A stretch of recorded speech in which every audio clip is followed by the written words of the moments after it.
Barbara is a tiny village with less than 500 inhabitants situated 5 miles west of the city of Norwich. Its medieval round tower church lies on the western edge of the village on high ground overlooking the valley of the River Yare. The church is dedicated to St Mary and St Walstan, and it is St Walstan, who many believe to have been a local Norfolk saint, that I want to talk about in this video. We know that in the century before the English Reformation, Barbara Church contained the tomb of Walston, and that it was seemingly a place of pilgrimage. Although the shrine was swept away at the Reformation, the architectural scars of it are still very much evident in the building. The nave of the church is eyeless, but in the north wall, close to the chancel arch, there is a blocked archway that led to a now demolished structure to the north. The nave and the arch date from the second half of the 15th century, and so it would seem did the vanished structure, for as well as the arch, a window from that structure of the same sort of date has been repositioned within the blocked arch. This lost structure, according to the Norfolk historian Bloomfield, was the chapel of St Walston. We know more or less precisely when the structure was constructed, as in 1460 Thomas Easthall, the vicar of Thornham and a former vicar of Barbara, left 20 shillings to the fabric and the chapel of St Walston at Barbara, which is to be newly and skilfully edified, on condition that within the next 7 years after my death the work shall be sufficiently done. There are quite a few other references after this date in wills to St Walston's chapel and to the guild of St Walston. We might assume that this chapel of the 1460s was the location of the tomb or shrine of Walston, and was perhaps knocked down at the Reformation to prevent what the reformers might describe as superstitious people continuing to visit his remains. We have no real idea what that shrine looked like, whether the relics of Walston were raised above the ground in a ferretry, or whether, like St Melengith in Wales, see my earlier video, Walston's relics remained in an earth grave with the structure built over the top of it. What happened to the tomb and shrine at the Reformation is also uncertain. One modern writer has suggested that his relics were burnt, but there is no contemporary evidence for that, and it may well be that Walston's relics, like those of St Melengith, lie just below the grass of the churchyard, waiting for archaeologists to discover them. So who was St Walston, the saint enshrined in this chapel, and what evidence is there for his life? There are only 2 sources that tell us anything of Walston's hagiography, and they have been the subject of an article by M.R. James, better known these days as a writer of ghost stories, but an antiquary of great note and scholarship, and sometime provost of both King's College, Cambridge, and of Eton. The 2 lives considered by M.R. James, one in Latin prose and the second in English verse, are very late indeed. In fact, they date from around the time that the chapel was reconstructed at Barbara in the second half of the 15th century. The very late date of these 2 surviving lives and the lack of other documentary sources is really rather unusual for an English saint. The Latin prose life comes to us from a volume published in 1516 by the London printer Wynkyn de Worde. He printed a new edition of John Capgrave's update of John of Teignmouth's Nova Legenda Anglia. St Walston's life is one of 15 lives of the saints added to the text by de Worde himself, and the original source he was drawing on is unknown. De Worde may have been copying another documentary source that has now been lost, or he may well just have heard the legend first-hand orally. It is really odd that Walston wasn't included in either John of Teignmouth's 14th century text or Capgrave's early 15th century update of it and had to wait to be added by De Verd, when many very obscure Saxon saints are included in those earlier versions. Now, the English verse life has come down to us through a very circuitous route. It is known only through a transcript in the Lambeth Palace Library, dating from 1658, when the original text was then in the possession of a Norfolk Catholic, a recusant, a Mr. Clock of Bowthorpe, who believed the text to have come out of Barbara Church. The transcript tells us that the life was not a document per se, but was written on parchment that was then pasted onto 3 boards, each about a yard tall, hinged together like an altarpiece, with the side panels closing over the centre panel that had a triangular top. Now, such wooden boards, often referred to as tables, inscribed with the stories and legends associated with a particular place, were a common feature of the landscape of the English church and are mentioned frequently in late medieval sources. To my knowledge, only one now survives, and it gives an indication of how the Walston prose life might originally have appeared. The surviving table is in the possession of the Bodleian Library in Oxford, and it is called the Magna Tabula Glastonensis. It's a condensed account of the history of Glastonbury Abbey and of the saints and miracles associated with it, and it is written on parchment that has then been pasted onto hinged wooden boards so that it can be read through. It was hung up, it is said, in Glastonbury Abbey Church. So this English life pasted on boards and hung up in the chapel of St Walstan cannot be considered a neutral source. The purpose of the document was to tell the story of the shrine of St Walstan, and it was curated, if you like, by those who were promoting the shrine. The Latin life and the English prose life both pretty much agree on the broad brushstrokes of Walston's story, although there are minor details that differ. We are told that Walston lived in late Anglo-Saxon East Anglia at the end of the 10th and the beginning of the 11th century. Walston's parents, we are told, were called Benedict and Bleda, and they were of royal descent. The Latin life says that Walston was born at Barbara. The English life states that he was born at Blythborough in Suffolk.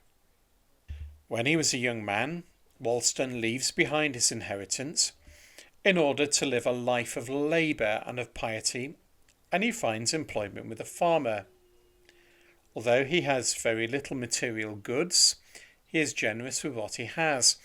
We are told that his master gives him a pair of boots, and he immediately gives them to a beggar, and that this so infuriates his master's wife that she punishes him by making him work among thorns. But instead of scratching him to bits, the thorns, we are told, give off a pleasant scent, and they don't hurt him, while in contrast, the thorns scratch the farmer's wife so badly that she begs for Walston's forgiveness. Eventually, the farm prospers from Walston's hard labour, and the farmer and his wife ask if they can adopt this industrious young man as their son. He says no, but instead asks for a cow as his inheritance, a cow which later gives birth to 2 bull calves. We are told that Walston does not live long after, that he soon receives a vision informing him that he will die in 3 days. But faced with that revelation, he just keeps on working. Both sources agree that his end comes on the 30th of May 1016, just after a priest comes to administer the last rites. The verse life says that a spring of water rises up at Walston's request to provide water for the last rites, and that Walston asks God that prayers to him would cure sickness in people and in animals. Before his death, Walston asked that his body may be pulled by his two bulls on a cart, and that he be buried where they finally stop.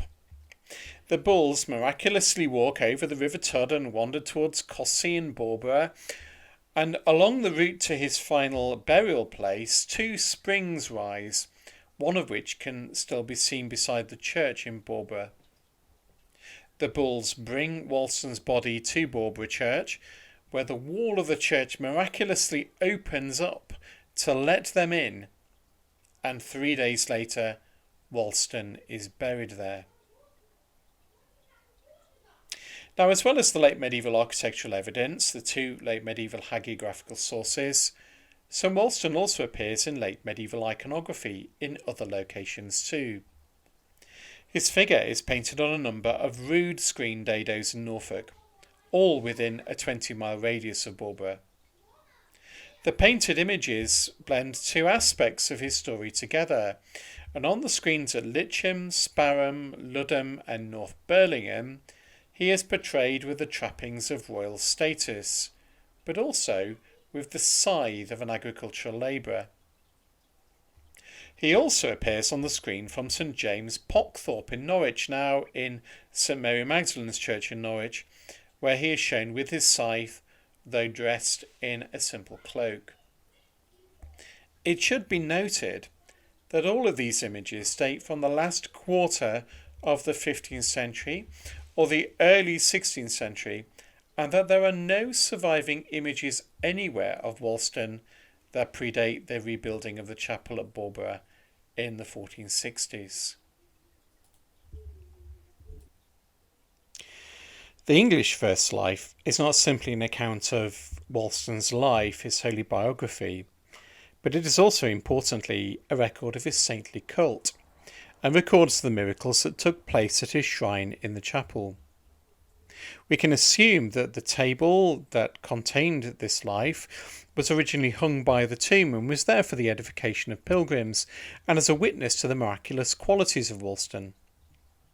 It is a very lively account of the numerous miracles that are said to have taken place, both at the tomb, through the water of the holy well, and through intercession to St Walstan, often with named individuals who appear elsewhere in the historical record, receiving quite remarkable occurrences of healing.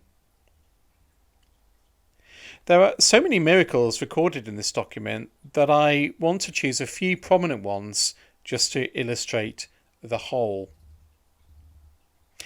One is the story of a 36-year-old priest from Honingham, one of the villages near Barbara.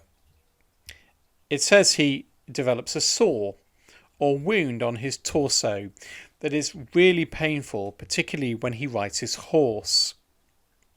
He prays to St Walstan, he says Holy Mass, he goes to Walston's tomb, and there anoints his wound with water that we are told is kept on top of the grave, and probably comes from the well just below the churchyard. Absolutely nothing happens, and he leaves and is in a bit of a desperate state that he has not been healed. Gets on his horse, and the account says that suddenly his hose are wet with blood as his wound herniates and his bowels become exposed.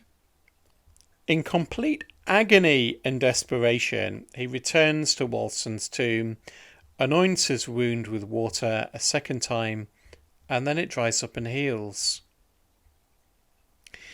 There's another story of a man who is found drowned in a pond in Barbara. He's been there for many days. He is brought to church for burial, and his body on the funeral bier is laid before St Walston's tomb, and he then revives. Then there's the story of Sir Gregory Lovell, a knight who is bedbound and is healed with water from the well of the saint. He is cured and then visits the tomb of Walston to give thanks. This is almost certainly Sir Gregory Lovell of Barton Bendish in Norfolk, who was born in 1451, knighted at the Battle of Stoke by Henry VII in 1487, and whose younger brother, Sir Thomas, was Speaker of the House of Commons. Another story tells of a weaver from Canterbury who suffers from bone ache in his body, particularly in his legs. He goes to the shrine of St Thomas of Canterbury and prays earnestly for relief, but absolutely nothing happens. A pilgrim he meets at Becket's shrine tells him he should travel all the way to Norfolk instead and offer a wax votive offering of his leg at the shrine of St Walstan. He does that, and he walks away pain-free. Then's the story of John Pygoot, a farmer from Carlton, who is similarly afflicted with pain and uses crutches. He crawls in agony to Walston shrine and leaves his crutches behind as he is healed. And lastly, there's the story of Catherine, a maid of Marlborough, who accidentally swallows a pin and it gets stuck in her throat and it can't be removed. Sat by Walston's tomb with her mouth wide open during Mass, the pin, stuck fast, suddenly pings out. So what do we make of all of this? What we know for certain is there was a tomb to a man called Walston in a demolished chapel that was redeveloped in the later years of the 15th century. We have two lives that are both late medieval in date, of a similar date to the reconstruction of the chapel. One of these, the English verse life, is associated directly with the chapel itself, and its purpose was to tell the story not only of the saint, but of his cult as a way of promoting it. Walston's image appears on a number of painted rood screens, all of a similar date, but there are no images of him at all outside a very small area of Norfolk. M.R. James noticed that the Feast of St Walstan, which is said to be celebrated on the 30th of May, the day he died, doesn't appear in any litanies or in any medieval English calendars, while many obscure English saints find their way into those calendars. So it's really odd that Walstan doesn't appear. M.R. James' conclusion was that St Walstan was not a very widely known saint, that he was a figure of local significance only. There was no real cult to him before the 15th century. He concludes that the cult of Walstan was either created in the 15th century or, more likely, revived then, focused on a very shadowy memory of a holy man from the very distant past, a man whose very social class, a labouring royal, is in itself odd and uncertain, but is one that would appeal to local Norfolk people. I can't see any grounds to disagree with this analysis. In fact, it makes the whole cult of Walstan in Marlborough much more fascinating, although it does leave lots of questions unanswered. The late 15th century was a period of intense religiosity, and the cult of saints in Catholic England was at absolute fever pitch. The English verse life of Walstan, with its account of miracles performed on identifiable people, appears very plausible. Despite the reservations we might have about Walstan's historicity and his identity, and I have reservations about that, and about the late date of his cult, clearly something significant and solid, something that was credible spiritually, was going on in Marlborough in the years running up to the English Reformation. Thanks very much for watching. Hope you've enjoyed this video. Now I want to tell you very briefly about another new initiative I've got on the go at the moment. I've just launched my own magazine. It's called the Antiquary. The content reflects what you get on this YouTube channel. It's antiquarian miscellany, really, which is beautifully and copiously illustrated. It launched last week. I've sold most of the copies, but there are still a few available. and the link to the website for purchase you'll find in the description below.